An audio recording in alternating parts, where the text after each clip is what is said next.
Okay, so basically I want to give my review on the Noah's Ark in Kentucky. So a couple years back, me and my family went. My dad wanted to meet us there, and we talked a couple of my brothers into going too.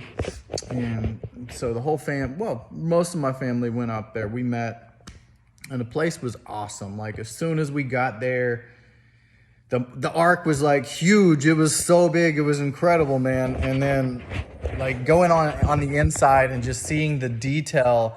They built it apparently, from what I understand, like by the dimensions of the Bible. And like they did an amazing job. It was super, super thorough.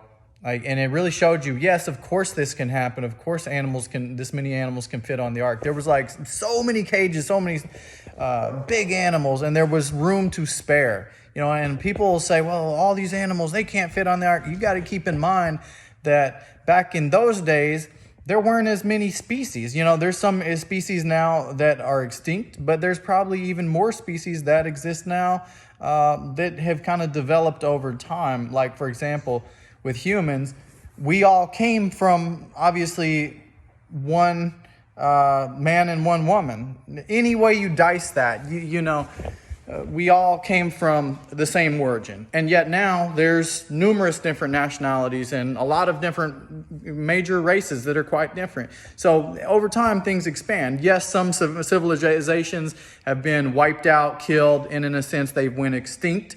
But there's even more that have come into being. So I would say logically the same thing would apply in Noah's Ark, or back in those days. There's however many animals God created originally. The thing is from those animals now, yes, we have 500 breeds of dog or whatever. There's probably more than that. But it wasn't necessarily that way on the Ark. There might have only been 1 or 5 breeds, for example. So in any case, that's an issue of faith. You got to believe what the word says. Believe God, take him at his word. And so, yes, it can happen.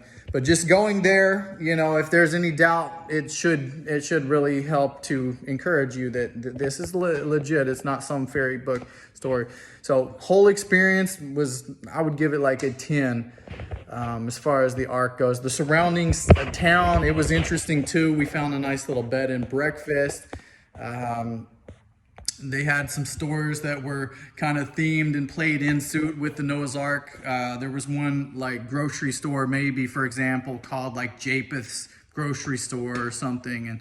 And maybe there was like a cleaner, and it was ham cleaners, so that was kind of fun.